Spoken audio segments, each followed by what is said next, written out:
Assalamualaikum warahmatullahi wabarakatuh. Apa kabar pemirsa PAL TV? Memang punya kita. Semangat pagi. Wah, luar biasa. Biasa pemirsa, setiap hari Kamis dari jam 9 tentu sampai dengan jam 10 kita live dari Studio 2 PAL TV. Aku Didi Valdian. Dan aku Altiara Putri. Cak, mana ceritanya Kamis ini pemirsa yang ada di rumah masih banyak aktivitas yang nak dilakukan karena memang tinggal besok Cak Didi menuju weekend. Waduh, nak libur terus Cak Didi. Iya, agak santai dikit Cak itu nah. Baik, dan Cak biasa pemirsa setiap hari kita menghadirkan narasumber di PAL TV dengan tema yang pasti beda-beda juga. Kalau untuk hari ini tema kita adalah transformasi pelayanan publik di perguruan tinggi. Nah, siapa narasumber kita? Kita kenalkan langsung. Ini ada Profesor Dr. Insinyur Haji Andi Mulyana MSc selaku Rektor Universitas Musirawas. Selamat pagi Pak. Pagi. Assalamualaikum warahmatullahi wabarakatuh. Waalaikumsalam. Baik, dan ini sudah ada asing lagi yang sering nian hadir di Halo Palembang, Bapak M. Adrian Agustiansa Esa M.Hum selaku Kepala Perwakilan Ombudsman Republik Indonesia Sumatera Selatan. Selamat pagi Pak. Pagi. Apa kabarnya Pak? Baik, alhamdulillah. Baik. Iya. Sudah sarapan belum Pak? Sudah Pak. Caknya belum ini. Caknya belum, pantas lemas ya Cak Didi. Lagi kita buat dulu ya Pak ya, setelah iklan. Baik Pak, pagi-pagi rutin kita berolahraga Pak Ombudsman.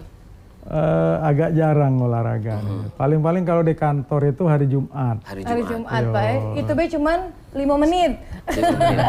Sekarang kesibukan. Kalau Pak Prof ini Pak? Sepeda statis. Oh, sepeda statis. Itu yang sudah saya lakukan. Berarti setiap pagi di rumah? Minimal seminggu 3 kali lah. Berapa Tadinya menit? sepeda aktif ya, cuman karena saya sekarang di Lubuk Linggau, jalannya banyak naik turun. Betul. Mengas. Mengas Pak ya? Ya, kalau mengas susah itu. Iya. Kukira tadi Pak dari Linggau ke sini naik sepeda. Dari Linggau Berarti sini sepeda. sekarang bolak-balik Palembang Lubuk Linggau terus ya Pak? Iya, kereta api. Oke. Nah, ini Pak, kita panggilnya Pak Prof Andi. Ya, Pak Andi aja. Pak Andi ya. Pak Andi karena Prof kita nanti sedikit provokator pula. Jangan Pak, ini menuju pemilu soalnya. Itu yang dihindari kan. benar. Kalau kita sedikit perkenalan dulu Pak, mungkin yang orang di Palembang taunya Universitas Unsri, Bina Dharma, Muhammadiyah dan lain sebagainya. Nah, karena Musirawas ini khususnya di Musirawas Lubuk Linggau. Itu sejarah sedikit cerita Pak.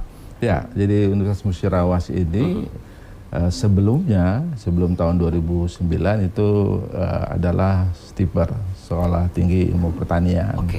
Dengan 2 jurusan waktu itu, agronomi atau budidaya pertanian dan agribisnis.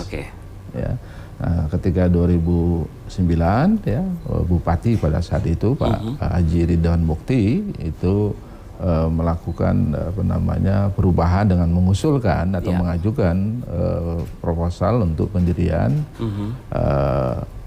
satu universitas ya, yang tentu harus memiliki lebih dari 1 fakultas. Ya, intinya seperti itu. Nah, maka didirikanlah Universitas Musirawas yang disetujui tahun 2000. Jadi prosesnya sebelum 2009.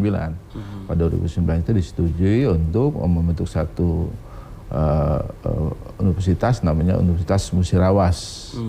Nah, Musirawas itu ada pada saat itu diajukan ada 5 sebenarnya fakultasnya. Fakultas Pertanian, Fakultas Ekonomi, Fakultas Teknik, Fakultas FISIP, Ilmu Sosial dan Ilmu Politik, satunya FKIP. Ya, keguruan dan ilmu pendidikan. Nah, saya karena bukan pendiri dan saya juga bukan berasal dari sana, jadi kenapa FKIP tidak jadi? Kayaknya ada keterkaitan dengan beberapa hal yang secara administrasi mungkin belum memenuhi syarat pada saat itu. Maka yang jadi adalah 4. Berkembang. Nah, sekarang kita punya tetap 4 fakultas, tapi kita program studinya jadi 10 sekarang. 10. Ya, dari yang tadinya di ekonomi cuma 1, di teknik cuma 1, ditambah 3 tadi 5, ditambah FISIP 2, jadi 7, kita tambah 3. Fakultas di Fakultas Pertanian kita tambah ilmu lingkungan. Ya, lalu ada peternakan kita dirikan juga kan. Peternakan sudah sebelumnya. Lalu ditambah di teknik ilmu komputer. Lalu di ekonomi kita tambah dengan bisnis digital atau digital bisnis ya, itu yang kita kembangkan. Lalu kita dirikan setahun terakhir kemarin, 2 tahun terakhir dengan S2 ilmu lingkungan. Oke. Ya, itu yang sudah lengkap ya, berkembang. Pak? Ya sudah ada pasca berarti kita. Oke. Kira-kira berapa lama lagi Pak mungkin nanti masuk kedokteran dan lain Ya, sebagainya? kita sebenarnya ada juga permintaan untuk itu. Iya. Karena gini, saya tidak tahu banyak perkembangan kepemerintahan dan politik sekarang. Katanya yang saya dengar akan didirikan provinsi baru. Oh, oke. Jadi di sana itu akan sebelah barat, dia akan jadi provinsi Sumsel Barat. Nah, tapi sekarang kan moratorium masih. Ya. Dengan rencana pendirian itu kita juga merencanakan di Musirawas Raya itu, saya mengatakan Musirawas Raya kenapa akan dipecah jadi 3 Musirawas itu. Ada Musirawas Utara, lalu Kota Lubuk Linggau, kota tersendiri ya. Kalau dulu kan sebagai ibu kota, terpaksa kan kabupatennya harus pindah ke Muara Beliti. Sebelahan persis kotanya dengan Kota Lubuk Linggau. Nah itu ditambah nanti beberapa kabupaten ya, minimal 5 sebenarnya, itu akan menjadi Provinsi Sumsel Barat. Itu rencananya karena sudah ada dewan dewan pengusulan provinsi. Nah bersejalan dengan itu minimal harus ada 1 perguruan tinggi negeri. Ya. Nah itu yang kita juga akan bantu prosesnya, mengikuti perkembangan itu. Itu dia ya Pak ya, untuk perkembangan dari perguruan universitas sekarang ini, ya, Universitas Musirawas. Sekarang mahasiswanya ada berapa Pak? 1000. 1000? Banyak Pak. Tadi Pak lebih kurang ada 10 program. Ada berapa kampus Pak? Kampusnya kita sementara ini kan cuma satu kelompok, dalam satu kelompok. Kita sedang membangun gedung baru. Sebelumnya kita menggunakan ex kantor Pemkab. Oke. Dalam satu kompleks kan. Nah, sekarang karena itu sudah diserahkan ke kota, itu jadi aset kota. Jadi semua aset yang punya kabupaten, ya, Pak beliau ini sangat tahu gitu ya peraturannya. Itu harus dipindahkan ke ke kota. Nah, kita harus keluar dari sana. Nah, kita sekarang sedang membangun gedung dalam satu lahan kurang lebih 7 hektar ya, atau 6, sekian hektar begitu. Ini luas lahannya, lalu nanti ditambah lagi kalau dalam rangka pendirian perguruan tinggi negeri itu harus 30 hektar kita punya lahan. Nah, baik. Ya, itu di sana semua nanti di Muara Beliti semua. Di Muara Beliti semua. Pak Andi, kita ke Pak Ombudsman dulu, Pak Adrian. Pak tadi sudah dijelaskan dia dengan mahasiswa yang lebih kurang 1000, ada 10 program dan lain sebagainya. Bagaimana Pak pelayanan publik di perguruan tinggi Universitas Musirawas tersebut? Ya, sebenarnya saya mau ngomentarin dulu nih. Ya. Inilah visionernya seorang pemimpin daerah. Oke. Dia melihat bagaimana kebutuhan bahwa pendidikan itu adalah hal yang utama. Membangun daerah itu tanpa pendidikan, tanpa SDM yang unggul itu adalah nonsen. Nah, oleh karena itu ya kita sangat berterima kasih dengan misalnya Pak Ridwan Mukti yang tadinya sudah menginisiasi untuk membentuk cikal bakal perguruan tinggi di sana. Sekarang sudah jadi universitas. Betul. Karena nanti yang akan menikmati SDM unggul di daerah itu nanti adalah daerah itu sendiri. Jangan sampai nanti kita jadi kabupaten, apalagi nanti mungkin ke depan bagaimana politiknya, entah mungkin jadi provinsi baru. Lalu SDM-nya kita justru mengimpor dari daerah-daerah lain. Seperti itu. Nah ini tentu salah satu langkah yang baik. Itu yang pertama. Yang kedua yang mesti kita sadarin, bahwa pendidikan itu layanan publik yang memang cukup berbeda dengan layanan yang lainnya. Karena pendidikan itu adalah layanan publik yang masuk dan dijamin oleh Undang-Undang Dasar kita. Setiap orang itu mesti memiliki pendidikan yang baik. Kita tahu bahwa pendidikan sekarang yang dijamin memang dari level pendidikan wajib belajar kan, SD, SMP seperti itu. Nah, tetapi tidak menutup kemungkinan ke depan ini kan akan terus berkembang kebutuhannya. Mungkin nanti sekian tahun ke depan SMA itu akan jadi wajib belajar. Seperti itu. Entah lagi nanti kita belum tahu bagaimana perkembangan ke depan. Universitas juga akan jadi sebuah kebutuhan seperti itu. Kalau dulu kalau kita lihat misalnya jenjang pendidikan S1 itu mungkin sudah cukup tinggi. Betul. Tapi sekarang kalau kita lihat itu rata-rata orang sudah S2 semua. Betul. Seperti itu. Minimal. Belum lagi kita berbicara beberapa tahun kemudian, mungkin beberapa tahun kemudian standar pekerjaan itu bahkan mungkin sudah S2 semua. Orang akan beralih ke S3 lagi. Nah, ini yang perlu disadarin oleh pemerintah daerah yang lainnya juga. Bahwa menyiapkan sumber daya pendidikan itu sangat penting sekali untuk kemajuan daerah ke depan. Betul. Seperti itu. Pak Adrian tadi ngomong S1, S2, S3, apa kabar kita di Tigo nih Pak? Jadi dibayar kalau S3. Duduk diam di kantin Pak di Tigo tuh. Pak Adrian, ini kalau ngomongin soal aduan dari masyarakat tentang pelayanan publik untuk perguruan tinggi itu bisa masuk ke ombudsman juga? Bisa masuk, cuma memang kalau sekarang ini kalau kita jenguk kasus dari tahun ke tahun itu memang sedikit. Iya. Ini mungkin pertama juga mungkin masih belum familiarnya orang menganggap bahwa perguruan tinggi itu juga sebagai institusi layanan publik. Betul. Itu yang pertama. Yang kedua mungkin juga belum banyak mungkin mahasiswa-mahasiswa yang sadar bahwa apa yang mereka dapatin dari tempat dia kuliah, mungkin dari mulai pengurusan administrasi dan lain-lain itu bagian dari layanan publik. Itu. Baik Pak, kalau dari sedikit kita rangkum dari Pak Andi tadi, apakah transportasi pelayanan transformasi dari pelayanan Universitas Musirawas ini sudah baik Pak dari tahun ke tahun? Ya kalau kita lihat, sebenarnya kalau ombudsman ini mulai berhubungan dengan Universitas Musirawas, kalau saya tidak salah ingat mulai 2019. Ya. Seperti itu. Jadi dengan Universitas Musirawas ini bukan hal yang baru kita berhubungan dari 2019. Memang intensitasnya karena mungkin Universitas Musirawas ini cukup jauh jaraknya dari kota Palembang, sehingga tidak sesering dengan perguruan tinggi lain yang ada di Palembang. Karena di ombudsman itu pada hakikatnya sebenarnya kita tidak pernah sepi dengan mahasiswa yang melakukan PKL. Yang tugas magang, praktek kerja lapangannya, seperti itu. Nah, bahkan kita apresiasi juga dari Universitas Musirawas, ini kemarin yang pertama kali universitas yang mempercayakan mahasiswanya untuk melakukan kegiatan mahasiswa itu.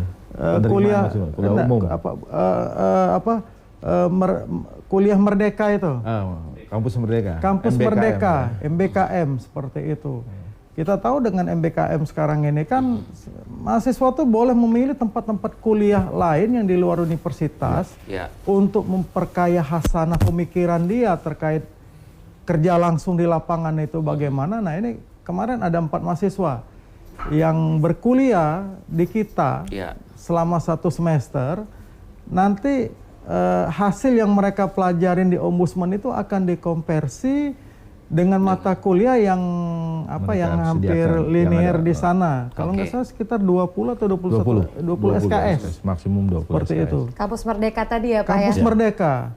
Nah ini sebenarnya kita lihat ini terobosan yang baik nih dari pemerintah membuka peluang Kampus Merdeka ini.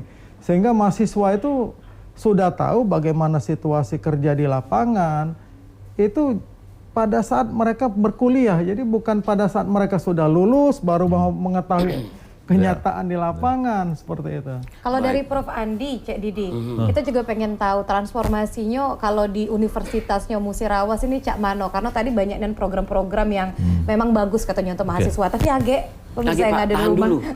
Iya, kita nak ngopi-ngopi dulu nih sebentar ya. Pokoknya ini anggap kopi Pak, walaupun baju putih. Baik, dan untuk pemirsa Halo Palembang yang mungkin baru nonton, jangan lupa yang kemarin sudah beberapa kali DM di Instagram kita Halo Palembang. Kali kita bakal tanya ke kedua narasumber kita, yaitu ada Bapak Adrian dan juga ada Prof Andi di Halo Palembang pagi ini. Jangan kemana-mana.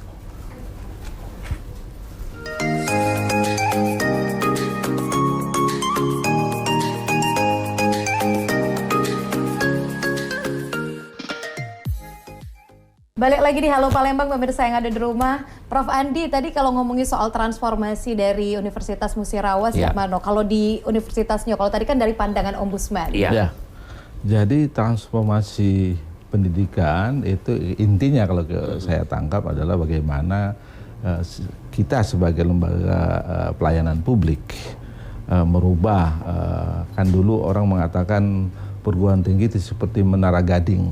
Kalau kita pahami menara gading itu seolah ada satu menara dipandang bagus saja tapi nggak bisa didekati dan tidak bisa melayani dengan baik kepada kepentingan masyarakat yang mau berkuliah, yang mau meningkatkan kualitas SDM-nya dan lain-lain. Nah sekarang kita harus merubah itu, kita yang harus terjun proaktif untuk melayani kepentingan masyarakat, bukan hanya untuk menerima mahasiswa ya sebagai anak didik kita, sebagai mereka yang harus kita tingkatkan kualitasnya, kapabilitasnya, keterampilan dan lain-lain, tetapi kita juga kan punya tridharma perguruan tinggi yang lain. Itu kan baru pengajaran, bidang 1, pendidikan. Kita punya penelitian yang kita harus dilaksanakan di lapangan juga. Bersentuhan dengan masyarakat juga. Dan kita hasilnya nanti kita berikan juga untuk kepentingan masyarakat. Jadi bukan hanya untuk kepentingan saya naik pangkat dan lain-lain kan. Lalu kita punya pengabdian kepada masyarakat. Ya, pengabdian kepada masyarakat itu kita harus lakukan untuk bagaimana membina mereka supaya punya kehidupan yang lebih layak. Kita berdayakan apa yang mereka kekurangan dalam konteks pengembangan usahanya, atau bagaimana mereka bisa menjadi pimpinan di pedesaan dengan baik, kita didik gitu ya. Itu yang kita lakukan. Kawan-kawan dosen itu punya kepentingan, juga punya sebagai institusi kita punya desa binaan namanya. Desa binaan itu kita lakukan pembinaan dari sistem kepemerintahannya sampai kepada kegiatan-kegiatan yang dilakukan oleh masyarakat. Nah itu adalah bagian daripada transformasi pendidikan. Sebenarnya sudah lama, tetapi sekarang diformalkan oleh menteri kita memanggilnya Mas Menteri, karena beliau masih muda, masih di bawah umur 40 tahun, sudah jadi menteri. Beliau menerapkan program yang namanya MBKM itu, Merdeka Belajar Kampus Merdeka. Jadi mahasiswa dibebaskan untuk belajar tidak hanya di dalam kampus tapi juga di luar kampus. Lalu mereka dari ilmu yang menjadi kompetisi intinya kalau misalnya bidang politik, ilmu politik ya. Kalau dia kedokteran, tapi dia punya kesempatan untuk belajar yang lain yang bisa mendukung. Misalnya yang saya pernah diceritakan oleh beliau juga, oleh Pak Mas Menteri juga, seorang mahasiswa belajar kedokteran. Dia mau ngambil nanti kemudian kebidanan. Dia boleh ngambil ilmu musik. Ya, karena musik itu bukan sekedar hobi, tapi dia pakai terapi untuk seseorang yang hamil. Dengarkan musik. Kalau dia religius, musik religius kan. Nah, didengarkan oleh dia nanti akan membantu bagaimana psikologis bayinya gitu. Nah, itu hal yang salah satu contoh yang disebut dengan Merdeka Belajar dan Kampus Merdeka itu. Nah, itu yang saya bisa nyatakan. Lebih fleksibel juga ya Pak ya itu, sekarang ya Pak ya, benar. mahasiswa. Jadi nggak kaku lagi gitu. Dan mereka boleh belajar di luar. Artinya nggak di kelas nih, males Pak di kelas. Kita belajar di luar saja. Jadi dosennya juga harus menyiapkan diri. Baik, gitu. Mungkin ekstrimnya komentarnya seperti itu. Pak Adrian dari jawaban Prof. Andi ini, apalagi kita tahu peran ombudsman dalam membantu universitas menangani keluhan atau masalah-masalah terkait dari pelayanan publik, gimana Pak? Iya, Kampus Merdeka ini kan juga mungkin salah satu adaptasi dari kalau kami lihat sih dari seperti yang COVID kemarin. Orang mulai terbiasa melakukan pembelajaran jarak jauh, orang mulai terbiasa berkuliah di mana saja, orang mulai terbiasa menerima tutor dari siapa saja, seperti itu. Nah, ini mulai dilembagakan sebagai suatu hal yang formal, dan tentu saja ini sangat bagus sekali untuk perkembangan kualitas pendidikan tinggi kita ke depan. Nah, terkait dengan layanan publik di dunia pendidikan, memang untuk perguruan tinggi ini memang masih banyak yang luput kita. Masih banyak misalnya yang memandang bahwa layanan di perguruan tinggi itu ya seperti yang saya bilang awal tadi, ini bukan pelayanan publik yang memang mesti menyediakan sebuah standar tertentu.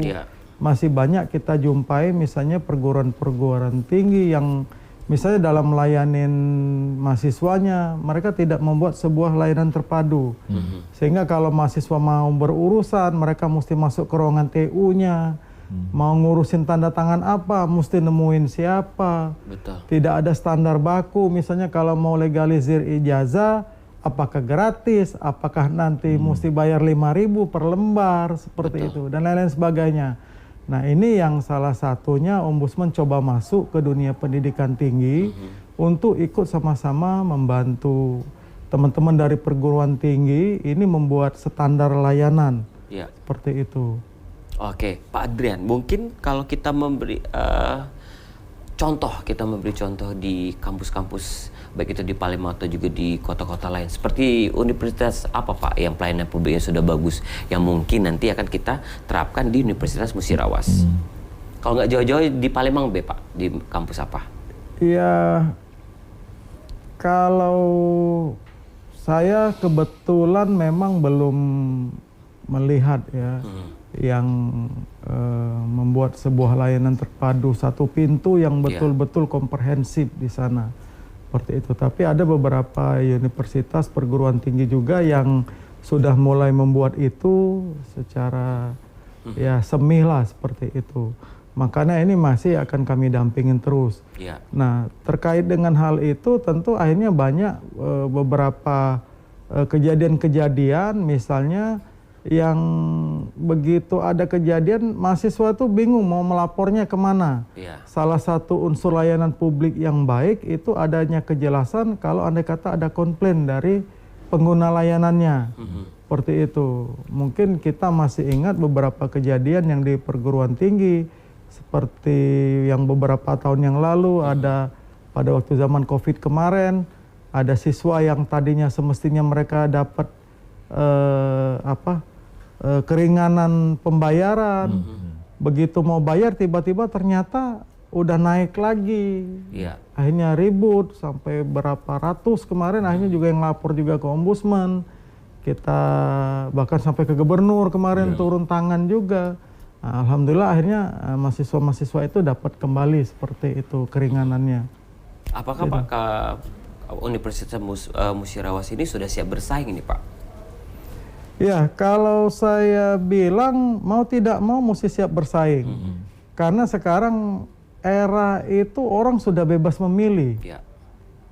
Jadi walaupun misalnya Universitas Musirawas sebagai satu-satunya universitas yang ada di daerah sana, ini kan 3 daerah terdekat nih, Musirawas, Muratara, dan Lubuk Linggau. Mereka juga tidak bisa memaksakan bahwa orang yang domisili di sana mesti kuliah di sana. Karena ini adalah keterbukaan.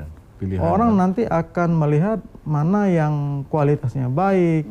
Tentu juga nanti orang tetap akan hitung-hitungan. Karena kalau andai kata domisili di sana, mau kuliah di daerah Palembang, tentu ada hitung-hitungannya. Mau kos lagi, mau biaya hidupnya lagi, mau punya kendaraan lagi, dan lain-lain sebagainya. Nah, makanya ini kesempatan bagi Universitas Musirawas untuk mensejajarkan diri, paling tidak jangan terlalu jauh dari universitas-universitas termuka yang ada di Palembang. Sehingga orang nanti akan berpikir, sudahlah daripada ke sana, nanti lebih baik di sini, seperti itu.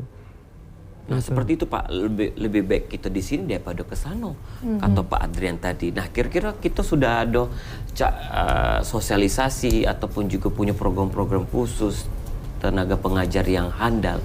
Karena zaman Mbak Iniari Pak, kalau aku nak kuliah di luar negerinya, gengsi tadi, atau juga Mbak Iniari kan kadang mahasiswa ini sudah zaman digital, nak jadi YouTuber, selebgram, ngapain sih nak kuliah, males. Nah, seperti apa Pak?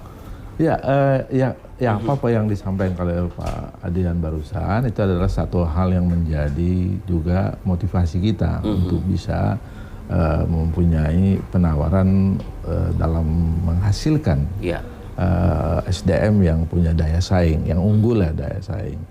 Arah ke situ kita laksanakan sekarang, karena kita kan sebagai universitas swasta yang mayoritas sumber dananya ya 100% atau 90% ke atas lah, itu kan dari mahasiswa itulah. Sebagian kita cari bantuan dan kerjasama ya. Beda dengan perguruan tinggi negeri, karena saya ada berasal dari sana juga kan. Itu ada hal yang harus kita siasati dalam konteks itu. Jadi kita mengirim dosen-dosen untuk meningkatkan kualitas SDM-nya sendiri untuk menempuh pendidikan yang lebih tinggi. Jadi dosen itu disebut dosen kalau dia sebenarnya sudah, kalau dalam konteks jabatan fungsional sudah lektor atau sudah menjadi guru besar, ya, atau profesor orang menyebutnya. Ya. Itu dia harus S3. Jadi S3 itu mutlak dia harus lakukan. Jadi saya dorong mereka kalau nggak S3 berhenti saja mau jadi dosen gitu harusnya. Karena kalau dia S2 itu masih asisten statusnya. Oke. S1 nggak bisa jadi dosen. Apa kabar Cek Didi ini Pak D1 nih Pak? Sama itu D3 Altiara. Bisa kalau OB punya kalau Pak kalau mempunyai kemampuan dalam konteks teknologi, dia teknisi. Oh, Bisa ya Pak ya? Teknisi bisa. Berarti ini Oke, untuk oke. tenaga pengajarnya juga di-upgrade terus ya Pak ya, kalau dari Harus. Musirawas. Universitas harus begitu. Semua universitas dia harus mendorong semua dosennya. Ada berapa dosen, ada Pak? gilirannya. Kita sekarang punya kurang lebih 70 ya dosen. 70 dosen, wow banyak juga tuh. Ya, Pak. ya. Pak, terkait biaya nih Pak. Kadang misalnya tahu-tahu Kabupaten Musirawas di universitas kita ini tidak jauh dari yang di misalnya di Palembang atau di kota-kota lain. Aku lemak ke sini baik itu nah. Untuk apanya? Untuk biaya untuk kuliah. Kuliah. Iya, itu per semester atau cak mana Pak? Apa Kuliah sebulan sekali? para dosen ini mereka itu mendapat kesempatan yang sama, baik swasta maupun negeri dari kementerian. Jadi kalau mereka mau berkuliah, malah yang swasta diberikan kesempatan yang lebih luas sekarang. Iya. Artinya untuk mendapatkan beasiswa. Betul. Jadi beasiswanya dari negara. Dari negara. Ada, dapat mereka, tapi memang harus lulus tes. Oke. Lulus tesnya itu kan persyaratan harus dipenuhi, lalu kemampuan berbahasa Inggrisnya walaupun minim gitu ya, minim itu dalam artian kalau ikut TOEFL kalau duduk aja 350 udah dapat itu, duduk aja kan.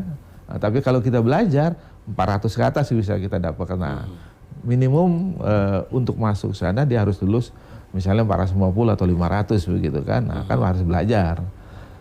Bahasa Inggris itu kalau nggak bisa kita sehari-hari duduk lalu pacak bahasa Inggris itu nggak ada bisa kan. Iya, betul. Harus dia belajar. Nah, dia belajar itulah yang kita pacu semangatnya untuk bisa lulus dalam bahasa Inggris. Betul. Dan yang lain-lainnya. Jadi syaratan lain dipenuhi, dia lulus masuk dapat beasiswa. Iya.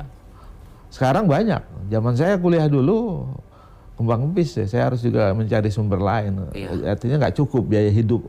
Beasiswa itu nggak seperti sekarang. Kalau sekarang cukup. Baik, Pak Adrian, mungkin ada lainan kita menerima terus nih aduan-aduan dari masyarakat atau mahasiswa, khususnya kita sorot di Universitas Musirawas. Soal ada ini tidak sih Pak laporan biaya mahal atau agak susah dapat ke program-program beasiswanya. Cuman nih Pak? Kalau sampai sekarang ndak kate laporan, tapi kalau men kita jingo misalnya kita dengar info kan bayaran di Universitas Musirawas kan sekitar 4 jutaan Pak ya satu semester. Standar lah Pak semester itu Pak ya. Satu semester. Satu semester. Iya itu mungkin kalau saya sih udah standar lah itu. 400.000 itu kalau dibagi 6 bulan dia lebih kurang 700 ribuan. 700.000 sebulan. Iya. Sama dengan SMA lah. Iya, bahkan kalau kita jenguk sekarang SMA yang labelnya negeri pun bayarannya sudah 500.000 per bulannya dengan embel-embel yang lain-lainnya seperti itu. Apalagi swasta. Apalagi swasta ya Pak? Iya, swasta mahal, 1 juta sebulan dia. Iya, ini SMA dia, itu. kuliah lah mahal, otak masih tak ngejo ini ya. Pas ujian tadi tuh. Nah itu tugas Google. dosennya. Bener. Tugas dosen supaya mereka punya paling nggak mindset, pola pikirnya itu lebih maju. Itu sebenarnya paling itu tidak ya Pak ya, bedanya ya Pak ya. Baik, dan juga untuk pemirsa Halo Parlemen di rumah, kebenaran juga di studio ada beberapa mahasiswa Universitas Muhammad Musirawas yang hadir di sini ya Pak, yang lagi magang di kantor Ombudsman Sumatera Selatan. Baik, kita tahan dulu Pak Andi dan Pak Adrian, kita bakal lanjut lagi pemirsa Halo Palembang setelah yang siko ini, jangan kemana-mana.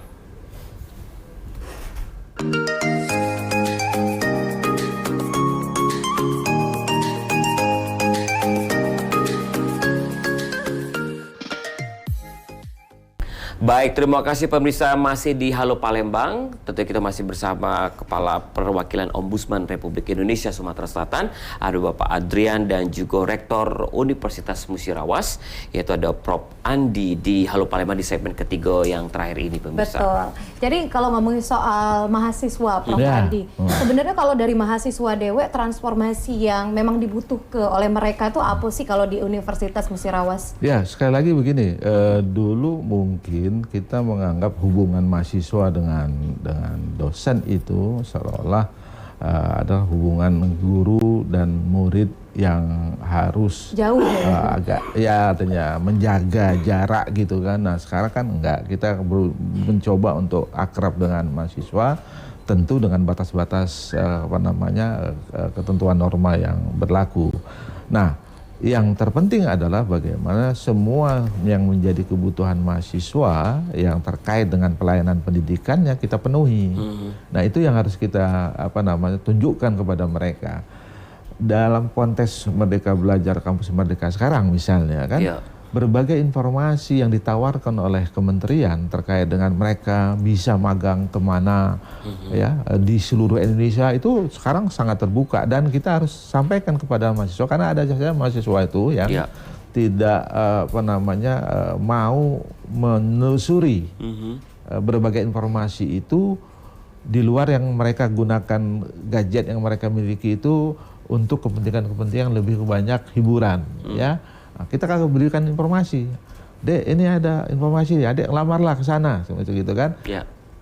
Buktinya ketika kita berikan informasi seperti itu, kita buka juga mereka yang tahu atau mereka yang kita beritahu, akhirnya bisa lulus. Misalnya ada yang ke Papua, gratis.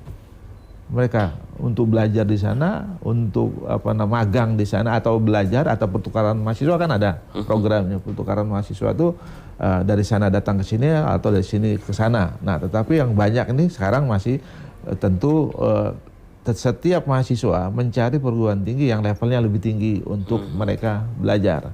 Nah, kita kan belum termasuk yang levelnya tinggi, tapi artinya yang lebih banyak kita mengirim mahasiswa ke sana, lalu mahasiswa dari sana mungkin ke sininya ke Unsri atau ke perguruan tinggi yang levelnya lebih tinggi dari kita. Tetapi pertukaran itu terjadi. Jadi mahasiswa terlayani apa yang menjadi kebutuhan mereka atau keinginan tahun mereka yang sebelumnya belum pernah bisa berlangsung.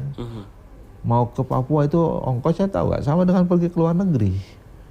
7 juta pesawatnya sekali pergi, 14 juta pulang pergi. Pergi ke Eropa sama itu, ya kan? Tapi mahasiswa bisa pergi ke sana. Dia say hello sama saya di sana, Pak. Kenapa bisa say hello?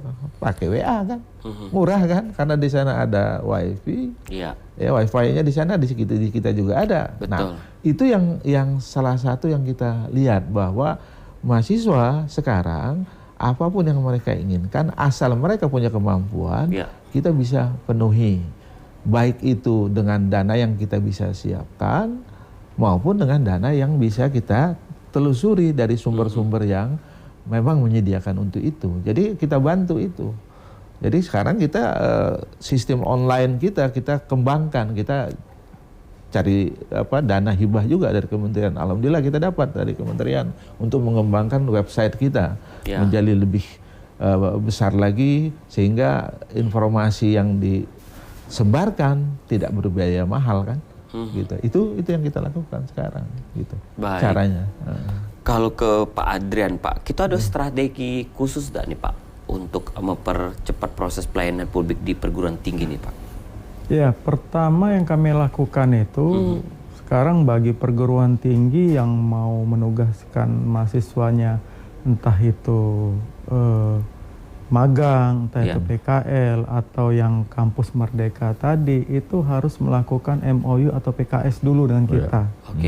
Seperti itu. Jadi itu pintu masuknya. Kalau tidak ada itu, mungkin tidak kami terima seperti itu.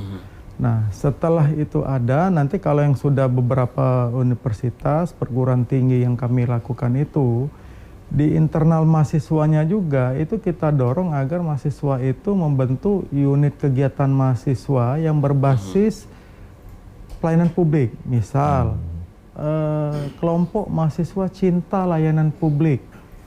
mahasiswa peduli layanan publik, mahasiswa pengawas layanan publik, seperti itu. Mereka membentuk kelompok-kelompok mahasiswa seperti itu yang tugasnya juga dalam keseharian bukan juga cuma untuk melototin masalah layanan publik yang ada di kampus. Iya. Ini bahkan jauh lebih umum, kita minta agar mereka ikut mengawasi juga layanan publik yang ada di sekitar mereka, di rumah mereka, di lingkungan sekitar mereka, dan mereka ini biasanya kita bekalin dulu. Jadi kalau yang magang di kita itu kita kasih materi pengenalan layanan publik. Jadi materinya itu ada pengenalan berupa undang-undang tentang ombudsman dan undang-undang layanan publik. Lalu kemudian biasanya nanti akan kita kenalkan langsung di lapangan potensi-potensi maladministrasi yang terjadi. Nah, makanya biasanya di tugas akhir dari mahasiswa yang magang atau tugas belajar di ombudsman, itu kita kasih tugas langsung ke lapangan untuk turun-turun ke unit layanan-layanan publik, entah itu puskesmas, entah itu rumah sakit, entah itu samsat, entah itu SIM, dan lain-lain sebagainya. Mereka untuk mengamati langsung potensi maladministrasi yang terjadi. Seperti itu. Karena jujur saja kalau kami yang turun sekarang rata-rata orang udah tahu semua, apalagi sosial layanan publik. Dengan teman-teman asisten udah tahu semua mereka. Seperti itu. Nah, dengan teman-teman mahasiswa ini kami banyak sekali dapat data-data langsung, kejadian-kejadian langsung, mulai dari rekaman-rekaman pembicaraan yang minta berupa uang, rekaman-rekaman misalnya kondisi di suatu layanan publik yang petugasnya bertindak tidak patut. Ada misalnya masih jam layanan tetapi ternyata orangnya sudah nggak ada lagi, seperti itu. Ada yang pada waktu jam layanan begitu kita masuk petugasnya udah angkat kaki misalnya santai main handphone. Seperti itu. Jadi ini banyak sekali, makanya memang bagi kami kehadiran teman-teman perguruan tinggi apalagi mahasiswa-mahasiswa yang juga belajar dengan kami, ini juga harapan kami nanti menjadi mata dan tangan ombudsman untuk ikut membantu kami melakukan pengawasan publik. Kita tahu bahwa ombudsman itu dengan keterbatasan SDM-nya, apalagi kita cuma ada di Palembang, kita tidak bisa langsung tuh ngawasin apa yang terjadi misalnya di Musirawas, di Muratara, di Lubuk Linggau. Nah, dengan teman-teman yang sudah kita bekalin tentang pengetahuan undang-undang layanan publik dan keombudsmanan, paling tidak mereka sudah mulai melakukan kontribusinya di lingkungan sekitar. Oh, ada orang nih misalnya yang PDAM-nya udah mati 1 minggu. Udah melapor ke PDAM, tapi petugasnya nggak datang-datang. Mau melapor kembali, kemana lagi udah bingung dia. Nah, dengan ada teman-teman yang tahu, oh Bapak bisa melaporkan ke ombudsman ini. Nanti ombudsman bisa bantu untuk ikut membantu memecahkan permasalahan ini. Seperti itu. Nah, dan ini mulai dilakukan seperti itu. Karena rata-rata sekarang aja mahasiswa yang magang di kita itu setiap bulannya itu ada yang 5 orang, 7 orang. Wah, harus pernah hati-hati sampai juga 10 ya, Pak, orang lebih. Sama mahasiswa ternyata bisa jadi sumber informasi. Iya, betul. Sumber informasi Pak Adrian. Tapi kalau di Universitas Musirawas, stafnya ada nggak Pak? Yang masih jam 8 udah jajan, udah ngangkat kaki. 1-2, kita harus terbuka ya. 1-2 kan itu biasa ada, tapi konteksnya kita selalu mengupayakan bahwa ketika mahasiswa memerlukan pelayanan harus siap sedia gitu. Jadi di awal-awal saya masuk tuh ada kan gitu ya. Tapi kan biasa saja itu harus kita lakukan perubahan-perubahan. Jangan sampai kita tidak melakukan hal perbaikan dalam konteks itu. Gitu. Baik, Pak Adrian. Sekarang udah berubah ya Pak? Harus. Kalau ditanya Pak Adrian ini untuk Universitas Musirawas, masih butuh banyak nggak nih Pak pelatihan atau pengembangan keterampilan dari staf-staf yang terlibat untuk pelayanan publik ini Pak? Ya, makanya kan inilah gunanya kerjasama. Tentu ada take and give lah yang kita berikan. Ada hal yang kita butuhkan dari universitas. Universitas juga saya yakin ada hal yang dibutuhkan dengan ombudsman. Misalnya nanti bagaimana kami akan melakukan pendampingan pada pihak universitas untuk memperbaiki pola layanan di sana. Baik. Membuat layanan terpadu satu pintu yang betul-betul komprehensif. Sehingga nanti ke depan mahasiswa manakala akan berurusan apapun terkait kegiatan perkuliahan mereka justru akan merasa nyaman dan enak. Ya. Dan ini juga di satu sisi juga bisa jadi nilai tambah dari Universitas Musirawas. Mahasiswa akan merasa, oh ternyata kalau kuliah di Universitas Musirawas, layanan publiknya bagus, kalau mau berurusan apapun serba transparan, kalau ada apa-apa jelas mau melapor kemana, prosedurnya baik dan lain sebagainya, seperti itu. Jadi ini juga bisa jadi nilai tambah. Seperti itu. Baik, wah ini sayang sangat waktu terbatas ini Pak. Mungkin dari Pak Adrian dulu himbauan kepada pemirsa Halo Palembang, khususnya dengan tema kita hari ini yaitu transformasi pelayanan publik di perguruan tinggi. Silakan Pak. Iya, kepada perguruan tinggi memang kita sadar bahwa belum banyak yang serius untuk melakukan pembenahan layanan publiknya. Nah, untuk itu nanti ke depan Ombudsman secara bertahap akan melakukan kunjungan-kunjungan ke beberapa perguruan tinggi, universitas untuk melihat bagaimana layanan publiknya. Sehingga paling tidak hal-hal yang layanan publik umum yang sering dikeluhkan mahasiswa, ketidakjelasan, misalnya mengurus KR saja nggak jelas tuh berapa biayanya. Lalu kadang-kadang mau ngurus minta surat izin apa, ternyata lama dan lain-lain. Nah, ini bisa diminimalisir sehingga nanti layanan publik di tingkat perguruan tinggi makin baik dan makin bagus.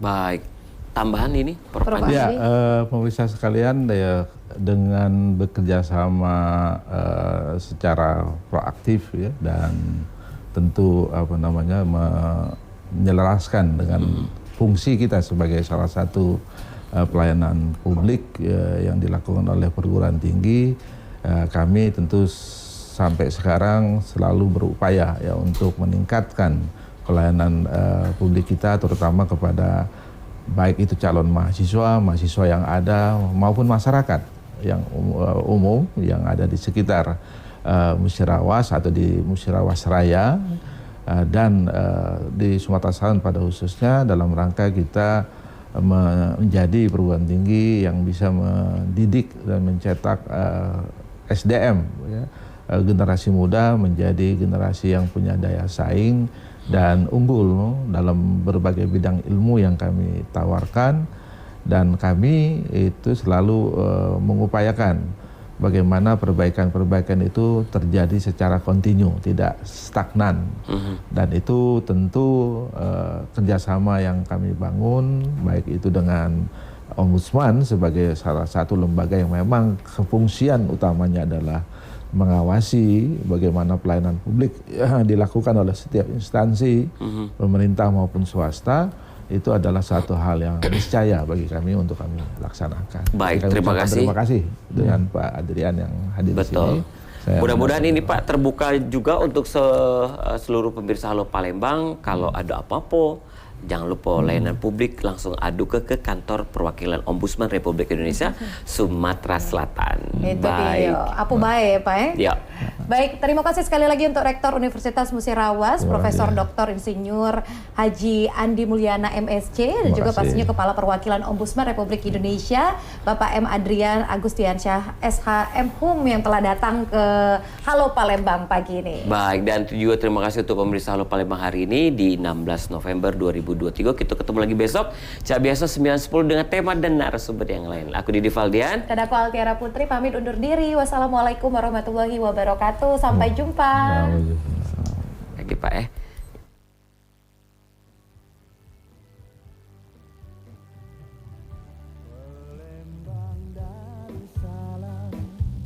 Palembang kota kita terkenal sungai musinyo, terkenal dengan pempeknya.